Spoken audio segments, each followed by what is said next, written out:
Lihat ke bawah.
Bismillahirrahmanirrahim. Assalamualaikum warahmatullahi wabarakatuh.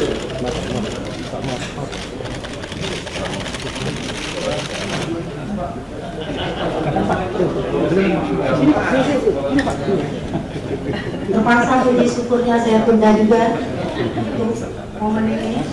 Sekali lagi puji syukur kita panjatkan kepada Allah Subhanahu wa Ta'ala, Tuhan yang Maha Esa, yang telah memperkenankan kita hadir di ruangan yang mudah ini. Sementara jauh di luar sana, rakyat kita, papa, masih. Assalamualaikum warahmatullahi wabarakatuh. Salam sejahtera bagi kita semua. Merdeka!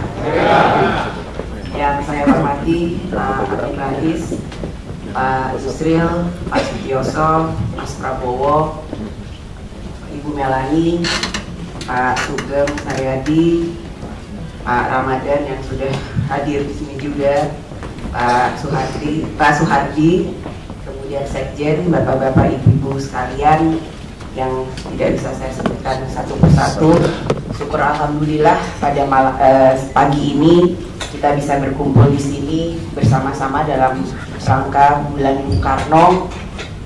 Kemudian kenapa kita hadir di sini dalam rangka Bulan Bung Karno? Karena memang pada bulan Juni ini banyak sekali peristiwa yang dialami atau peristiwa-peristiwa yang berkaitan dengan Bung Karno. Pertama, pada tanggal 1 Juni 1945, Bung Karno telah menyampaikan pidatonya yang sangat monumental di depan sidang Badan Penyelidik Usaha Persiapan Kemerdekaan atau BPUK tentang dasar negara Indonesia merdeka yang sekarang kita kenal sebagai hari lahirnya Pancasila. Bung Karno juga lahir pada tanggal Juni di kota Surabaya dari seorang ayah yang bernama Raden Sukemi Sosrodiharjo dan dari seorang ibu bernama Ida Ayu Nyomandrai. Kemudian tanggal 21 Juni 1970 Bung Karno wafat di usianya yang ke-69. Karena semua peristiwa penting tentang Bung Karno itu terjadi di bulan Juni, maka untuk memperingatinya, kami menyelenggarakan setiap tahunnya bulan Bung Karno, khususnya untuk mengingat kembali perjalanan sejarah bangsa berkaitan dengan ide, gagasan, dan cita-cita Bung Karno. Alhamdulillah, setelah 3 tahun terakhir ini, kami terus mengadakan peringatan Bung Karno, bulan Bung Karno. Dan untuk tahun ini kami memang tidak menggunakan lambang-lambang partai atau kemudian menggunakan logo partai atau PDI Perjuangan, karena kami beranggapan bahwa Bung Karno itu bukan hanya milik dari kami PDI Perjuangan, tapi tentu saja milik dari seluruh bangsa Indonesia dan tentu saja milik dunia. 3 tahun terakhir ini kami sudah sedikit merasakan bahwa figur Bung Karno masih bisa hadir tampil dalam sejarah Indonesia. Setidaknya ada 5 peran strategis Bung Karno dalam perjalanan sejarah peradaban modern bangsa Indonesia. Yang pertama, peran beliau dalam perjuangan pergerakan merebut kemerdekaan Indonesia. Pidato pembelaannya di depan sidang pengadilan kolonial Belanda di Bandung tahun 1930 yang terkenal dengan judul Indonesia Menggugat telah membangunkan kesadaran bangsa Indonesia untuk bangkit dan melawan hegemoni kolonial asing pada waktu itu. Kedua, peran Bung Karno sebagai ideolog bangsa yang telah merumuskan dasar dan ideologi negara Pancasila yang beliau sampaikan di depan sidang Badan Penyelidik Usaha Persiapan. Telah banyak sekali sejarah perjuangan Bung Karno kepada Ibu Pertiwi yang kita cintai ini. Kalau kita mau jujur menceritakannya, tentu saja tidak bisa semuanya kita bahas dalam forum Sarasehan ini. Seperti kita ketahui bersama, konflik dan pergolakan politik tahun 1965 telah berujung pada diturunkannya Presiden Soekarno dari kursi kekuasaan. Kudeta militer yang dibungkus dengan kemasan konstitusional telah melengsarkan Bung Karno dari jabatan Presiden RI melalui ketetapan MPRS nomor 33 MPRS tahun 1967 tentang pencabutan kekuasaan Presiden Soekarno. Sampai saat ini tidak pernah ada sekalipun suatu proses, apalagi keputusan hukum yang membuktikan tuduhan keterlibatan Bung Karno yang berkaitan dengan TAP MPRS 33 MPRS tahun 1967. Meskipun TAP MPR nomor 33 MPRS 1967 telah dinyatakan tidak berlaku melalui ketetapan MPR nomor 1 MPR tahun 2003 tentang peninjauan status hukum TAP MPRS dan TAP MPR sejak tahun 1960 sampai dengan tahun 2002. Namun hal tersebut belum juga menghapus tuduhan terhadap Bung Karno yang dianggap melakukan pengkhianatan terhadap negara yang beliau perjuangkan sendiri kemerdekaannya. Bapak-bapak dan ibu-ibu sekalian, begitu banyak dimensi pemikiran Bung Karno tentang bangsa dan negara ini, dan masih banyak memiliki relevansi dengan situasi kekinian bangsa Indonesia. Salah satu pemikiran beliau yang masih orisinil dan relevan untuk kita bahas dan diimplementasikan saat ini adalah gagasan tentang sosiodemokrasi yang menjadi topik Sarasehan kebangsaan kita kali ini. Pada tahun 1932, di surat kabar Pikiran Rakyat, Bung Karno menulis tentang demokrasi politik dan demokrasi ekonomi. Dalam tulisan itu, Bung Karno menjelaskan apa yang dimaksud dengan sosionasionalisme dan sosiodemokrasi. Harus mengabdi kepada kepentingan seluruh masyarakat. Demokrasi kita bukanlah demokrasi ala revolusi Prancis, bukan demokrasi ala Amerika, Inggris, atau Belanda. Demokrasi kita adalah demokrasi sejati yang mencari keberesan politik dan keberesan ekonomi sekaligus, keberesan ekonomi dan keberesan rezeki. Demokrasi seperti itulah yang Bung Karno sebut dengan sosiodemokrasi. Bapak-bapak, ibu-ibu, sosiodemokrasi yang diajarkan oleh Bung Karno sebagaimana saya sebut di atas bukanlah demokrasi yang berdiri sendiri. Demokrasi tersebut harus berdiri dengan kakinya yang lain, yakni sosionasionalisme. Pejuang pemikir dan pemikir pejuang, konsistensi pemikiran-pemikiran Bung Karno yang beliau sampaikan sejak dulu sangat terlihat jelas. Pada saat beliau menyampaikan pidatonya tentang Pancasila sebagai dasar Indonesia merdeka di depan BPUPK tanggal 1 Juni 1945.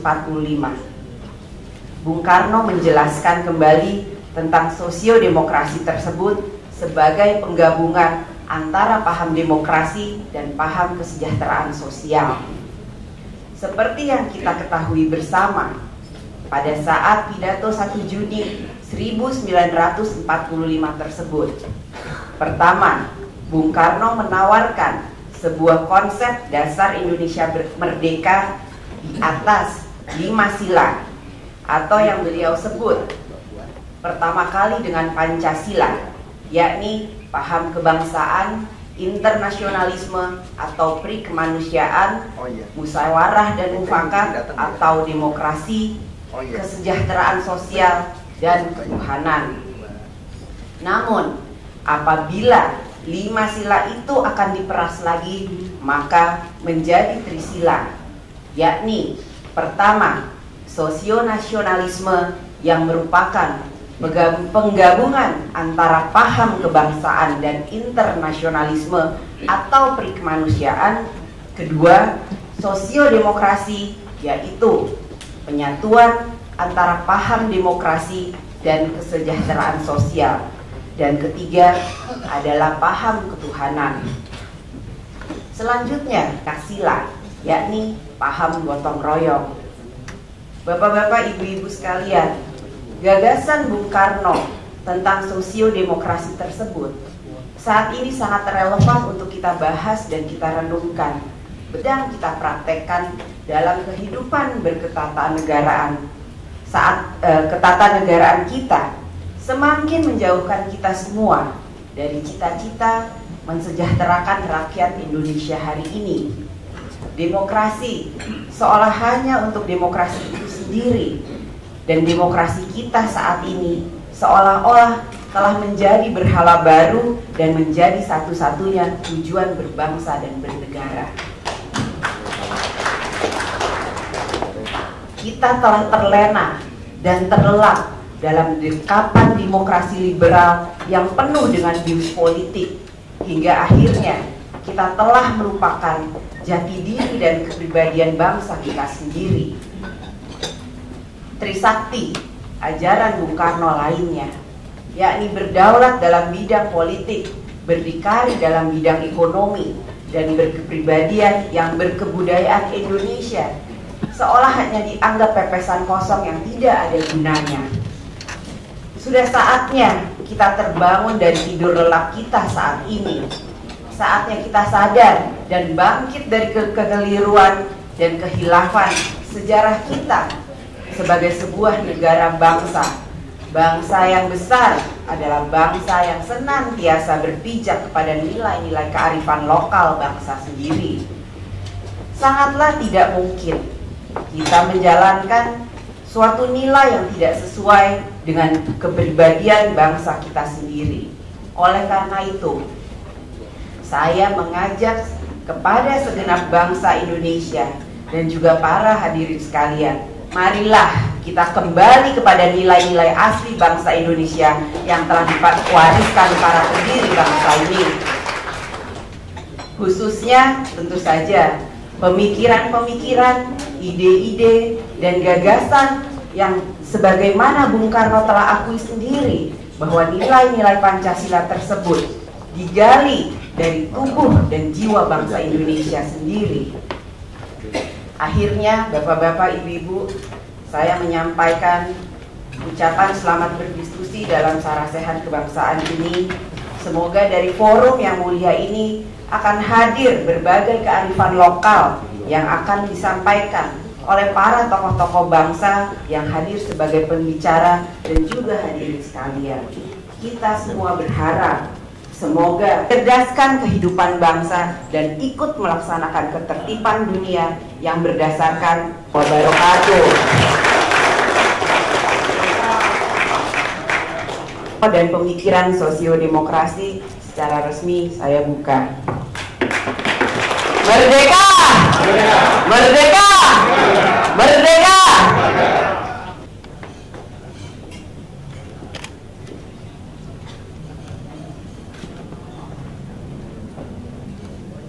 Terima kasih Mbak Puan. Sebelum saya serahkan acara ini sama Manaka ke publik nanti. Politisi bukan sembarang politisi.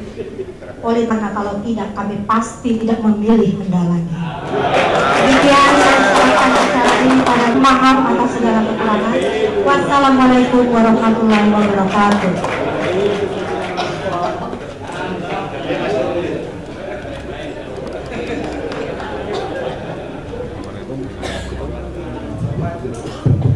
Masalah kepemimpinan, biarkanlah sesi siang nanti yang ngomong tentang sosiodemokrasi, tentang masalah negara gagal. Mungkin 5-10 menit saja, Pak. Karena jam pulang saya tadi nanti jam 12:10 menit ya. Jadi saya nggak bisa ikut sampai selesai. Berarti tokoh yang ada di lebih daripada cukup untuk membahas tetapi kita bicarakan pagi ini. Saya lahir 1 tahun sebelum proklamasi. Saya sejak muda mengikuti perkembangan negara kita ini, dan setelah agak tahu permasalahan, sesungguhnya Bung Karno ini menjadi salah satu sampai sekarang itu pemimpin idola saya secara terus terang. Saya membaca seluruh karya tulis Bung Karno, Indonesia Menggugat sampai Sarinah, sampai 2 buku di Buah Benda Revolusi. Jadi soal skor Bung Karno ya, insya Allah saya agak tahu ya. Agak itu maksudnya ya lumayan lah. Nah saudara, saya akan melihat di sana 5 hal yang dikatakan Mbak Puan tadi. Itu kepemimpinan Bung Karno ini ya, telah memberikan sudah sangat positif buat bangsa kita masa lalu, sekarang, dan insya Allah saya masa mendatang. Sekalipun tentu Bung Karno juga ada beberapa kelemahan. Jadi nobody is perfect. Tapi kalau bicara sosiodemokrasi, memang yang ada di pikiran Bung Karno yang diyakini itu ekonomi yang waktu itu istilahnya itu sosialisme. Tahun 60-an itu RRI tiap jam setelah warta berita itu berkumandang lagu Nasakom Bersatu. Demikian seringnya sehingga sampai sekarang saya tidak pernah lupa lagu itu. Lalu untuk yang adik-adik muda belum sampai umurnya. Jadi lagunya seperti bunyinya ya. Acungkan tinju kita, ayo maju bersatu, bulat semangat kita, ayo terus maju. Nasakom bersatu, singkirkan kepala batu. Nasakom satu, cita sosialisme pasti jaya. Jadi waktu itu memang bukan kapitalisme, bukan neolib dan lain-lain, itu adalah sosialisme waktu itu. Dan sesuai yang saya ketahui ada 2 tokoh yang telah menulis sosialisme Indonesia itu, Yang pertama, yang tempo dulu itu adalah Bapak Haji Umar Cokraminoto, H.W.S. Cokraminoto. Yang kedua itu juru bicaranya Bung Karno, itu Pak Samsul Gani, yang menulis buku namanya Sosialisme Indonesia. Sekarang banyak tapi mutunya kurang yang ada sekarang ini.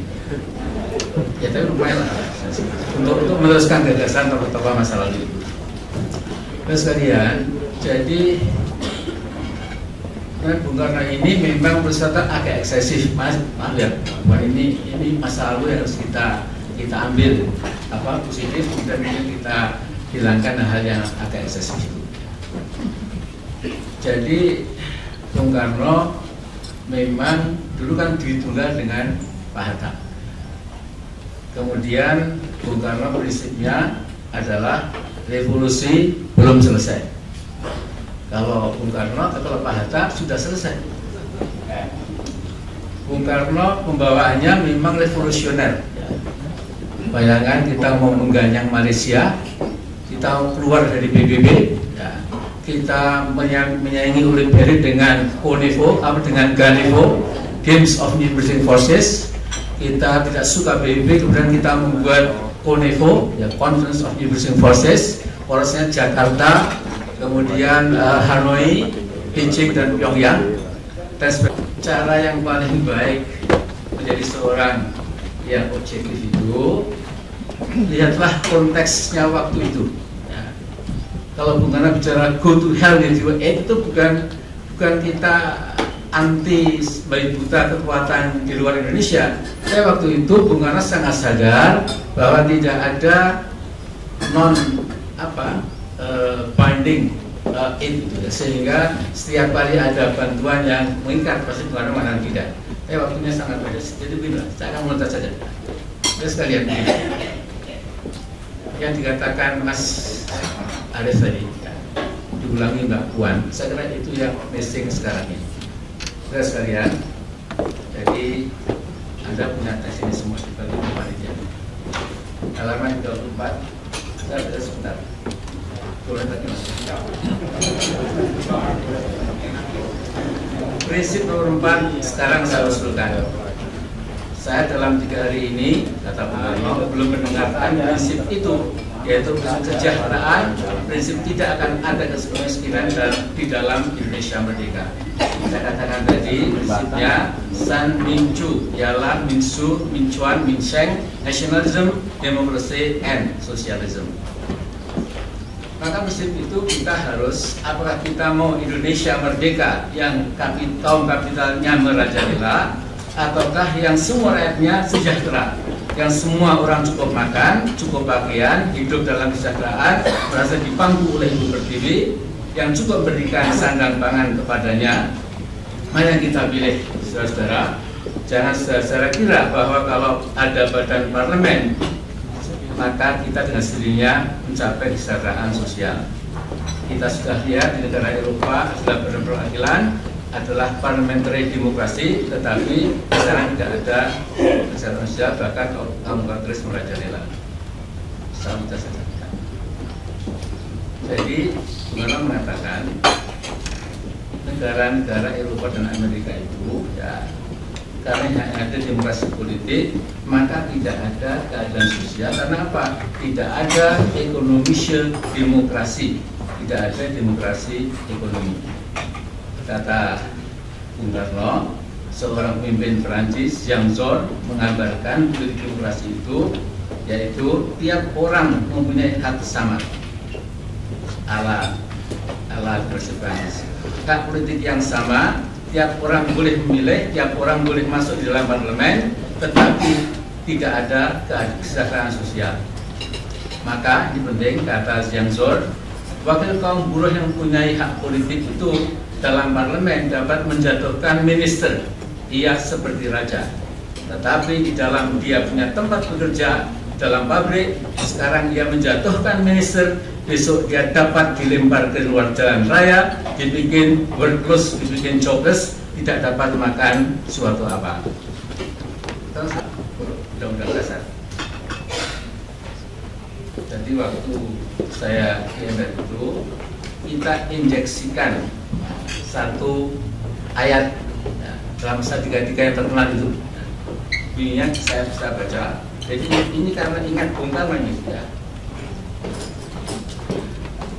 Periklanan nasional diselenggarakan berdasar atas periklanan nasional diselenggarakan berdasar atas demokrasi ekonomi dengan prinsip kebersamaan, efisiensi berkeadilan, berkelanjutan, berwawasan lingkungan, kemandirian, serta dengan menjaga keseimbangan kemajuan dan kesatuan ekonomi nasional.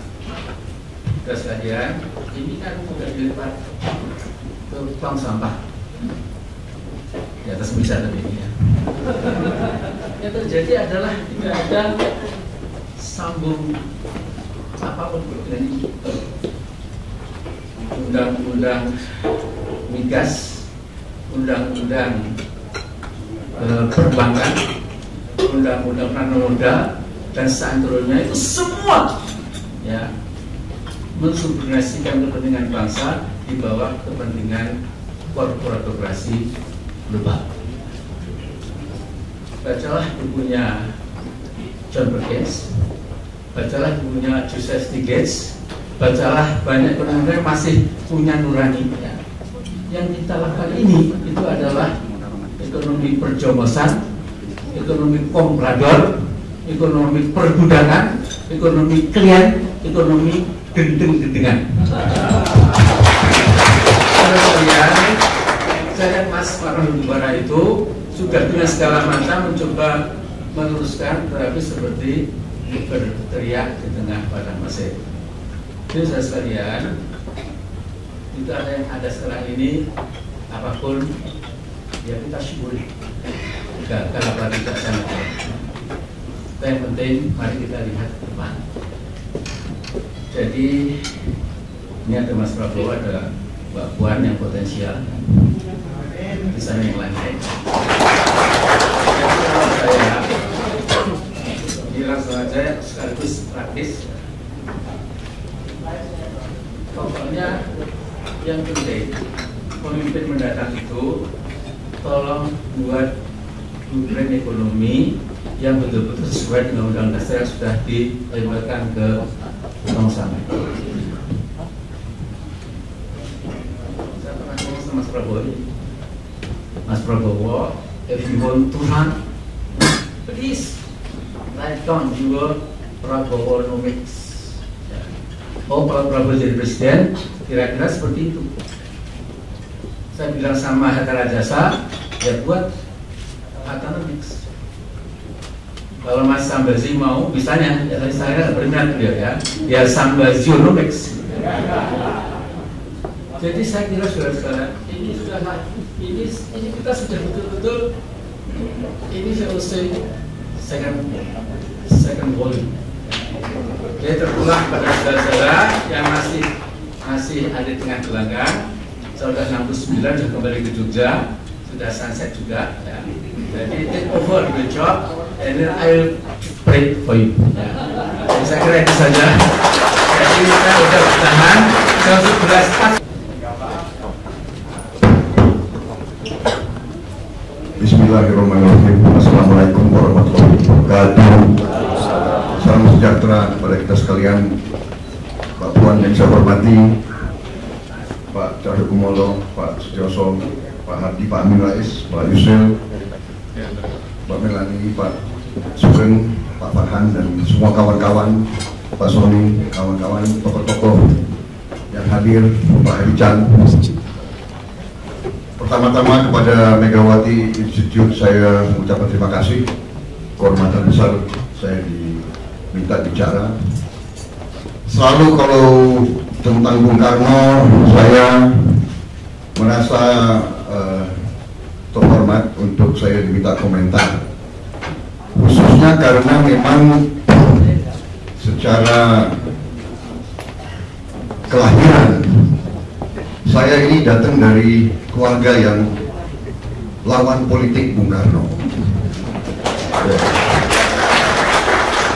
Jadi waktu kecil selalu pembicaraan di meja makan adalah tentang politik negara, Tetapi yang aneh, bukan aneh ya, yang saya dengar selalu dari orang tua saya, Pak Mitro, yang terkenal memang berada di pihak berseberangan dengan Bung Karno, bahkan pernah memberontak kurang lebih. Tetapi selalu diajarkan kepada anak-anaknya. Tetapi Pak Mitro selalu mengatakan, walaupun saya berbeda dalam banyak hal dengan Bung Karno, satu hal saya minta kalian anak-anak saya, ingat, Bung Karno yang mempersatukan bangsa Indonesia. Kita berbeda pandangan politik, itu risiko. Tetapi kita tidak boleh lupa siapa yang mendirikan bangsa kita. Jadi dari kecil saya diajarkan bahwa Bung Karno itu pemersatu bangsa. Bung Karno adalah sesuatu takdir sejarah. Kalau tidak hadir, kemungkinan sejarah bangsa Indonesia bisa lain. Karena bangsa Indonesia terdiri dari sekian ratus suku bangsa yang berbeda-beda suku dan ras dan agama, yang sangat sulit dalam sejarah peradaban manusia ada negara yang berhasil dengan susunan seperti itu. Kalau tidak salah, dari 200 negara di PBB, yang negara semacam kita, multi etnis, multi ras, multi agama, dan begitu besar, mungkin hanya 4-5. Amerika Serikat, ya, Rusia, India, Indonesia, Afrika Selatan. Ya. Tapi kalau kita lihat di negara lain, biasanya mayoritas mutlak dia yang menentukan. Bahkan banyak negara sampai sekarang perang hanya masalah bahasa. Kita lihat Belgia saja, di Eropa yang sudah ratusan tahun, Belgia jumlah penduduknya hanya kurang lebih 5 juta, 8 juta. Sekarang mau memisahkan diri, mau pecah, yang bahasa Flams dan yang bahasa Prancis. Ini sebentar. Skotlandia sebentar lagi memisahkan diri. Referendum kemarin, orang Skotlandia, partai yang minta merdeka, menang. The Scots National Party, SNP. Perdana Menterinya sekarang adalah minta merdeka dari Inggris. Bung Karno mempersatukan suatu bangsa yang 300 tahun dijajah oleh bangsa lain. Jadi saya kira dari segi leadership, sesuatu yang harus kita akui dengan segala kekurangan manusia tentunya. Seorang pemimpin politik pasti dalam kepemimpinannya harus ambil risiko, dan kadang-kadang zaman dan suasana mengakibatkan dia harus mengalami kekalahan ataupun turun dari panggung. Ya. Itu risiko pemimpin politik di mana-mana. Tetapi suatu hal yang saya kira kita harus sekarang menarik dari semua pembicara sebelum saya, terutama Pak Amin Rais, adalah apa relevansi Bung Karno untuk kita sekarang. Jangan Bung Karno jadi ikon yang kita agung-agungkan, tetapi seperti Pak Amin Rais mengatakan, ajarannya, filosofinya, contohnya kita tidak ambil, kita tidak terapkan. Satu yang kita lihat sekarang, kenapa diarahkan bahwa sekarang negara kita mengarah ke negara gagal? Karena memang kita berada tadi dalam kondisi yang menurut saya bertentangan langsung dengan cita-cita pendiri bangsa kita.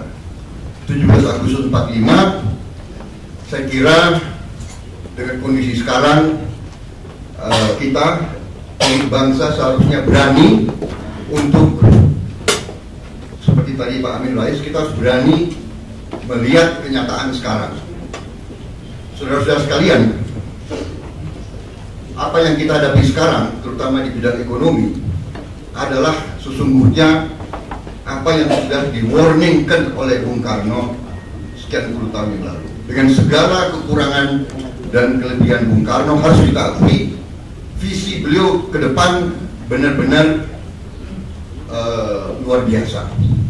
Kalau kita dengar sebagai contoh, kalau kita baca pidato beliau Indonesia Menggugat waktu di Bandung tahun 1930, kalau kita baca itu dan kita lihat kondisi kita sekarang, tinggal kita robah golden yang dipakai oleh Bung Karno, kepada US dollar yang kita pakai sekarang, kita kaget. Kondisi yang beliau bicarakan 1930 persis sama dengan kondisi sekarang yang kita ada.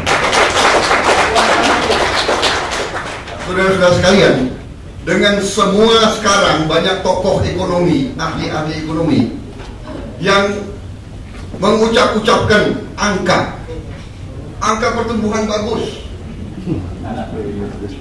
angka kemiskinan menurun, dan sebagainya.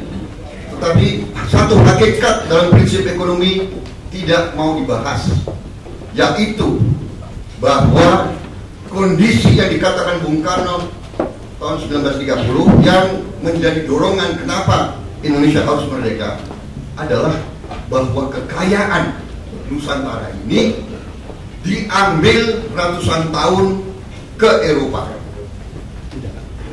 Karena itu Indonesia harus merdeka. Ternyata setelah kita merdeka sekarang, kita lihat kenyataan hari ini, kekayaan kita masih terus mengalir ke luar negeri. Dan ini sudah berlangsung belasan tahun dan puluhan tahun, dan saya sudah buktikan dengan angka-angka bahwa kekayaan kita ke luar negeri bocor kurang lebih 25 miliar dolar tiap tahun selama 15 tahun. 25 miliar dolar tiap tahun. Dan sekarang ada tokoh-tokoh yang bangga. Baru beberapa hari yang lalu saya dengar pidato bangga. Devisa kita lumayan sekarang. Sudah 115 miliar dolar. Alhamdulillah. Yang saya persoalkan adalah kemana yang 260 miliar dolar yang seharusnya ada.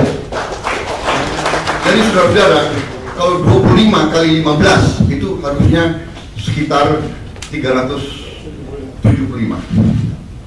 Jadi kalau dikurangi 115 berarti masih ada kebocoran 260. Saudara-saudara, ini yang tidak mau dibahas oleh elit ekonomi dan elit politik kita. Bangsa Indonesia sebetulnya berada dalam kondisi terjajah kembali secara ekonomi. Jadi apa yang diwarningkan oleh Bung Karno tentang neokolonialisme, ya kita alami sekarang, saudara-saudara. Bumi, air, dan kekayaan alam yang terkandung di dalamnya sekarang tidak dinikmati oleh rakyat Indonesia. Ya, yang ada adalah UMR yang ditinggal kepada kita. Kenapa? Untungnya dibawa ke luar negeri dan tinggal di luar negeri. Jadi saudara-saudara, saya kira ini inspirasi bagi kita generasi penerus. Tantangannya adalah apakah kita mau jadi negara gagal, apa kita mau dipimpin oleh komprador, ya kan? Nah inilah saya kira tantangan bagi tokoh-tokoh kita semuanya, ya, dari PDIP, Gerindra, dan lain-lain. Saya lihat PKPI ada di sini juga. PAN, Pak Amin Rais. Saya kira ini tantangan, Pak. Karena apa? Karena begitu berkuasa, entah di Menteri, Dirjen, Bupati, Gubernur, kalau ada pilihan antara perusahaan nasional dan perusahaan asing, yang dimenangkan sering perusahaan asing. Atau perusahaan yang kedoknya nasional, tapi dia listed di luar, untungnya ditaruh di luar, nggak kembali ke Indonesia. Dan kita disuruh menerima bahwa ini adalah ekonomi pasar bebas, saudara-saudara sekalian. Saya kira itu dari saya, dan saya kira bahwa ke depan pilihan kita adalah kita mau menjadi negara terhormat sebagaimana cita-cita Bung Karno, negara yang berdaulat, berdiri di atas kaki sendiri, atau kita mau membiarkan kekayaan kita diambil terus dan kita jadi yongos yang dikatakan Pak Amin Rais. Ya.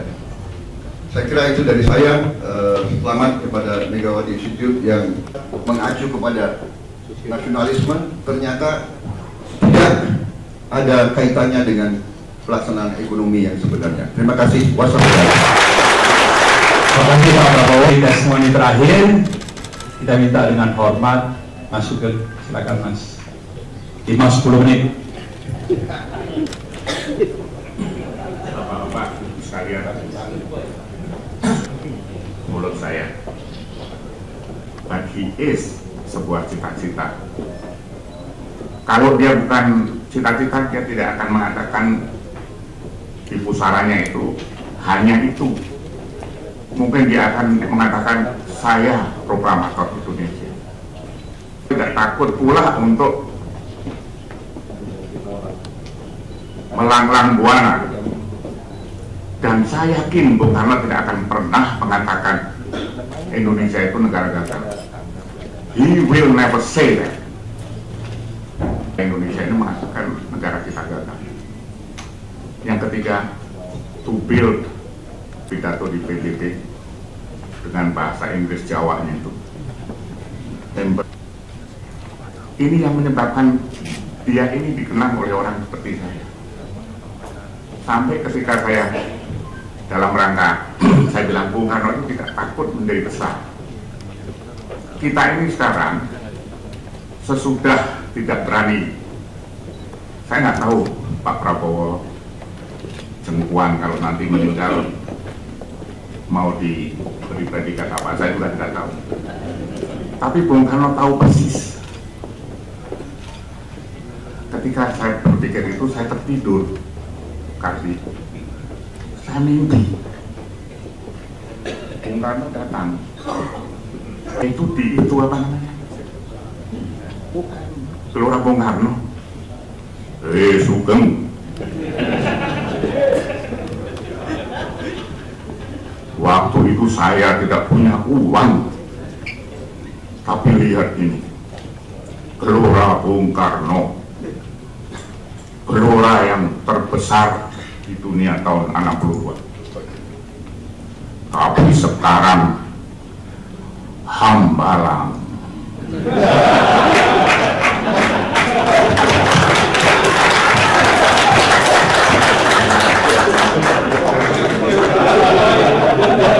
Lo nggak saya teruskan, kalau itu kok ngerti sendiri kan.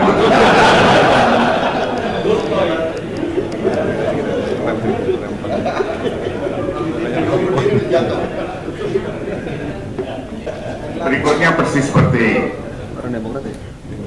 Pak, saya kaget itu Pak itu. Mimpi lagi saya, lapor lagi bagaimana? Sugeng.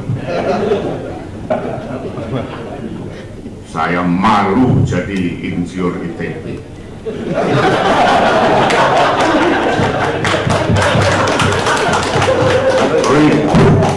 Golek sing salah sopo.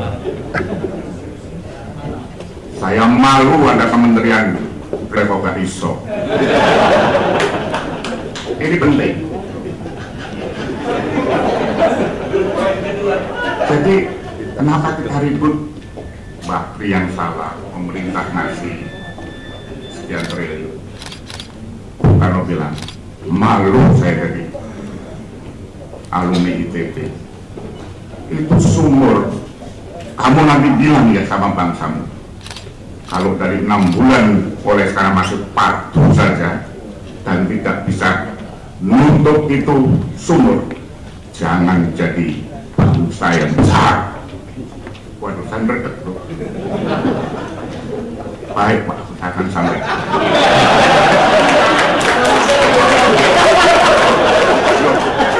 Saya nyampaikan jadi terserah Anda.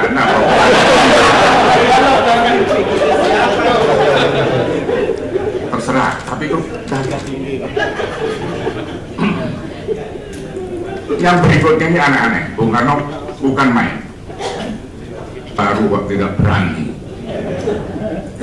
Terus ini yang lucu Bung Karno, banggar itu.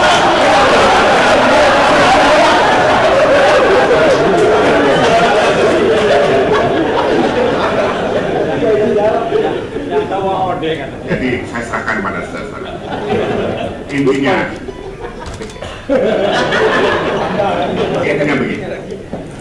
Jadi Bung Karno itu tadi Pak Prabowo, Pak Amin Rais, Jengkuan, betul. Bung Karno itu sebuah cita-cita. Saya sebuah cita-cita. Prabowo sebuah cita-cita. Berdikari. Yang lain-lain kita harus melanjutkan dan jauh lebih hebat dari zaman beliau. Terima kasih. Terima kasih banyak Pak Sugeng, dan juga untuk menghemat waktu kita persilakan kepada 4 panelis segera ke depan. Pertama Pak Harican Silahi, pendiri CSIO sekaligus juga aktivis Angkatan 66. Silakan Pak. Pertama saya berterima kasih kepada Wakil Institut yang pada siang hari ini memberikan kesempatan kepada saya untuk menyampaikan satu hal yang lupa untuk menempatkan di manakah posisi seperti masa ini, dan itu menyebabkan kita seringkali menjadi tidak adil. Walaupun seorang tokoh mengemukakan gagasan-gagasan, sebaiknya jugalah yang dapat disaksikan kepada masyarakat. Bisa dibawa ke tengah ya. Nah, jadi sekarang kalau kita bicara nama kontroversial ya, tapi syaratnya dulu apa yang ideal yang harus dipenuhi oleh seorang presiden dan wapres mendatang, baru kemudian nama dari partai, nama dari kampus, dari LSM, dari tokoh agama dan lain ya. Mengenai penggalangan dana gedung baru KPK, Pak Amin sebagai tokoh ya, kasihan masyarakat sudah miskin disuruh galang-galang ya, jadi pakai APBN selesai. Tapi tokoh-tokoh masyarakat banyak antusias gitu Pak, ketika dibilang ada dana dari masyarakat pun akhirnya berbondong-bondong untuk bahkan Pak Sugeng juga ikut dalam. Enggak, saya di KPK itu lembaga harapan kita ya. Sekalipun sekarang masih belum ya, yang tetap yang kecil-kecil ya. Soal Bank Senturi itu raib, tidak diapa-apakan. Dulu soal BLBI juga tidak diapa-apakan. Kita usaha Malang pun juga sepertinya cuma untuk basah-basah hangat-hangat cirit ayam mungkin ya. Nah, jadi menurut saya kita sama-sama lah ya.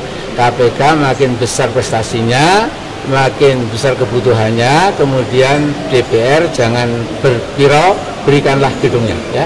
Masih. Pak, satu lagi partai Pak Yusril, Pak. Iya. Agak turun Pak, agak turun Pak. Satu panel lagi ya. Mau tanya apa ini? KPK Pak, mekanisme sudah terbuat belum Pak? Sudah dilaksanakan belum Pak saweran? Saya tidak tahu sudah dilaksanakan atau tidak. Jadi kalau ditanya kepada pendapat saya harus mengatakan begini, bahwa KPK itu adalah institusi negara yang dibentuk berdasarkan ketetapan MPR dan kemudian dibentuk dengan undang-undang. Nah, karena itu dia merupakan bagian integral dari negara itu sendiri. Dan negara itu tunduk pada sistem, termasuk pembiayaan dari seluruh lembaga-lembaga negara itu yang diatur melalui mekanisme APBN. Jadi segala pengeluaran, segala pembiayaan itu tetap dilakukan melalui mekanisme pembahasan APBN itu. Nah, kalau sekiranya memang tidak disetujui atau belum disetujui, ya memang harus bersabar menunggu, tapi tidak bisa meminta sumbangan kepada masyarakat yang kemudian dikoleks oleh KPK langsung untuk membangun rumah, itu untuk membangun gedung, itu memang tidak sejalan dengan prinsip-prinsip kita hidup dalam sebuah negara yang tunduk kepada mekanisme konstitusi dan undang-undang.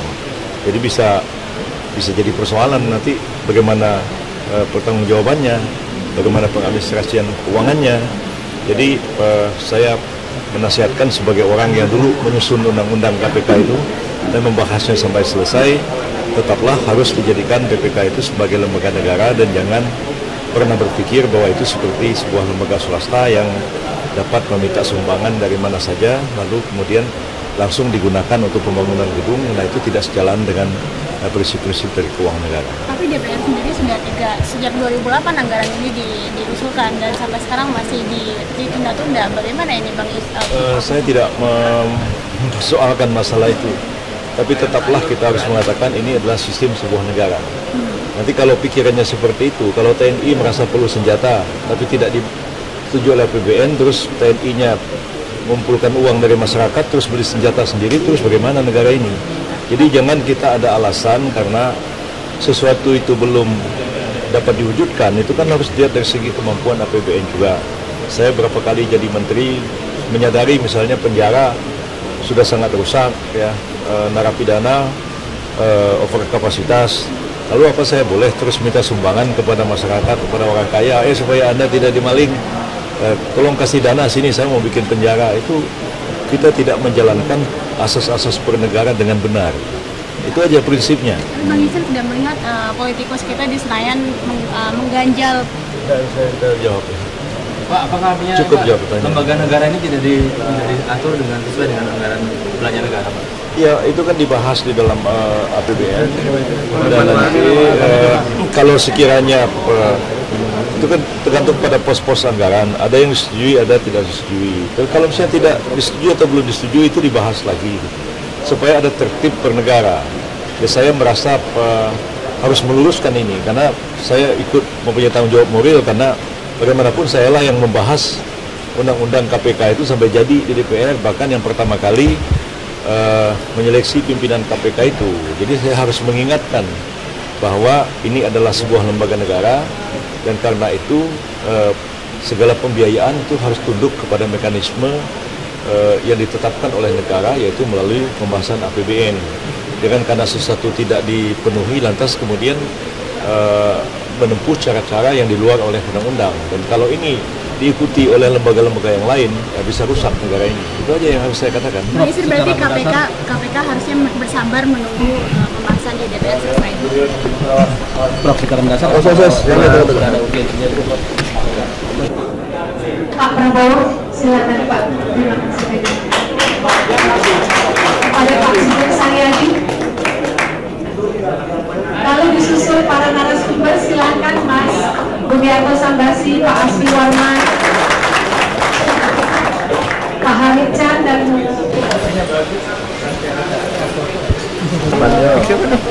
Jadi tuh.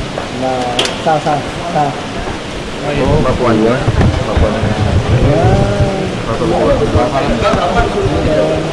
Wawancara juga. Ya, dari ya. Mbak di sini, Mbak. Sini, Mbak. Bareng-bareng, Mbak. Puan, Mbak, kita tahu kepemimpinan Bung Karno ya, Mbak. Saat ini menurut sendiri ada nggak sih tokoh yang bisa mewarisi kepemimpinan seperti beliau itu? Ya memang kan sampai saat ini kita belum melihat bahwa apa yang menjadi cita-cita Bung Karno itu kemudian bisa diimplementasikan oleh setiap pemimpin yang kemudian menjadi pimpinan di Indonesia ini. Jadi saya berharap bahwa ke depan ini sudah akan bermunculan memang pemimpin-pemimpin yang mempunyai visi dan misi bagaimana membangun Indonesia ini seperti dengan cita-cita Bung Karno atau dengan trisaktinya Bung Karno, bahwa kita berdaulat secara politik, mandiri secara ekonomi, dan berkebudayaan secara kepribadian Indonesia.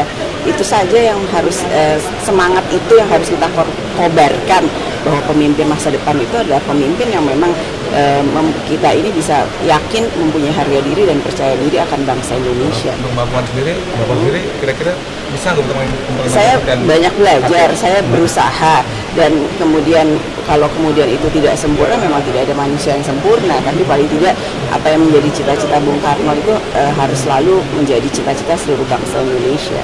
Dengan Pak Prabowo sendiri, Pak Prabowo sendiri seperti apa? Saya tidak mau bicara orang per orang, tapi yang saya harapkan adalah semua orang itu memang mempunyai visi dan cita-cita seperti apa yang menjadi cita-cita Bung Karno, karena semua ide, gagasan, dan cita-cita Bung Karno itu kan bukan hanya milik Bung Karno pada saat dulu, kita harus implementasikan cita-cita Bung Karno itu pada saat hari ini dan dengan realita yang ada pada hari ini. Ya, Mbak Puan, soal pencapresan sendiri, kalau Mbak Puan dipinang oleh Prabowo atau sebagai capres, bagaimana? Sampai saat ini PDI Perjuangan belum memutuskan siapa yang akan maju, dan itu semua sudah kita serahkan kepada Ketua Umum untuk memberikan putusannya sesuai dengan gelagat dan dinamika politik yang ada di Indonesia. Jadi kita belum bicara masalah pencapresan, kita masih fokus pada konsolidasi partai menjelang pemilu legislatif tahun 2014. Lalu Mbak Puan diajak sebagai wakil presiden oleh gimana nih, Pak? Orang belum dibicarakan di internal PDI Perjuangan, jadi saya juga menunggu keputusan dari Ketua Umum, dan Ketua Umum yang akan berhak memutuskan siapa yang akan maju pada Pilpres. Lagi pula lebih baik kita konsentrasi dulu pada Pileg, karena bagaimana mau maju ke Pilpres 2014 kalau kemudian hasil Pilegnya nggak memenuhi dari persyaratan PT dan ET yang akan menjadi persyaratan administrasi tahun 2014. Ruang 2000 Megawati sendiri ke depannya gimana? Ya kan, syukur alhamdulillah sampai hari ini dari survei-survei yang ada kita lihat bahwa Bu Mega masih menempati urutan nomor 1 ya. Jadi kita lihat saja bagaimana nanti ke depannya. Kesediaan dari Bu Mega seperti Ya kan tadi saya udah bilang belum ada keputusannya. Ya. Mengenai konflik di Papua gimana Pak? Ya, tentu saja harus ada ketegasan dari pemerintah berkaitan dengan konflik yang sampai hari ini belum selesai atau mereda. Jadi jangan kemudian kita hanya berdiskusi tanpa ada solusi secara nyata dan jelas dilakukan di Papua. Karena apapun yang menjadi masalah adalah Papua dan kita nggak bisa hanya kemudian berteori di Jakarta. Sebaiknya segera kirim tim yang memang bisa mencari solusi yang ada di Papua. Bagaimana kondisi di sana harus kita lakukan, hal apa yang harus kita lakukan agar bisa kondusif di Papua. Jadi jangan kemudian berlarut-larut kemudian akhirnya menjadi bom waktu. Kemarin juga keluarga Papua sendiri minta untuk datang langsung sendiri karena kan selama ini kan pemimpinnya hanya dua teman berwacana itu. Menurut Bapak apakah perlu seorang presiden? Ya, tentu saja presiden membutuhkan ya kita harus dukung ya. Tetapi saya kira jangan-jangan sudah ada aset-aset yang gedung-gedung yang sudah disita oleh pemerintah. Nah ini bisa dimanfaatkan seharusnya. Jadi kita harus tanya apakah Menteri Keuangan ataupun badan-badan pemerintah untuk mengkaji lagi mana aset-aset yang sudah disita dan sekarang sudah milik pemerintah. Mungkin nggak usah gedung baru, sudah ada gedungnya mungkin ya. Kalau tidak salah banyak aset-aset dulu zaman BBPN yang disita sekarang milik pemerintah, bekas bank-bank yang dulu itu. Saya kira sebagai simbol ya bahwa masyarakat ingin KPK itu kuat dan ingin KPK itu berperan dengan lebih baik lagi. Ya. Apa?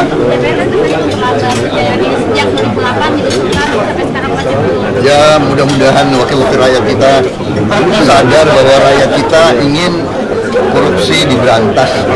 Ya, ya Gerindra sangat mendukung KPK. Harus mendukung.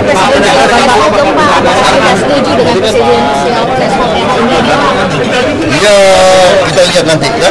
Mudah-mudahan ada kearifan.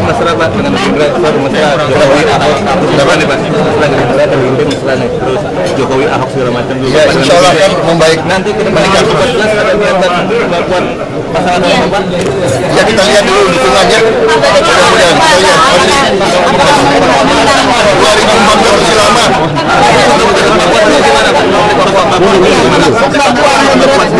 Konflik Papua begini ya. Kalau pemerintahan itu bersih dan efektif, saya kira tidak ada masalah di Papua maupun di negara bagian Indonesia lainnya, provinsi lainnya nggak ada masalah. Yang penting harus ada pemerintah yang bersih dan kuat, bisa memberi pembangunan dan jasa-jasa kepada rakyat. Saya kira itu. Saya kira demikian ya. Kalau tidak efektif ya tentunya mudah rakyat dihasut gitu.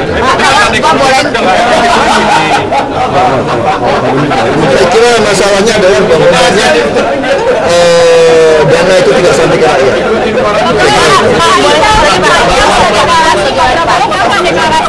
Deklarasi. 2014 masih lama.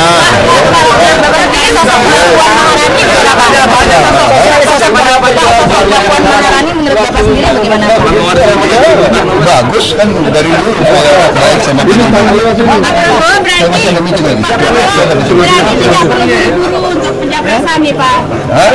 Tidak perlu buru-buru deh. Semua ada waktunya. Ya. Terima kasih. Mas, ayo.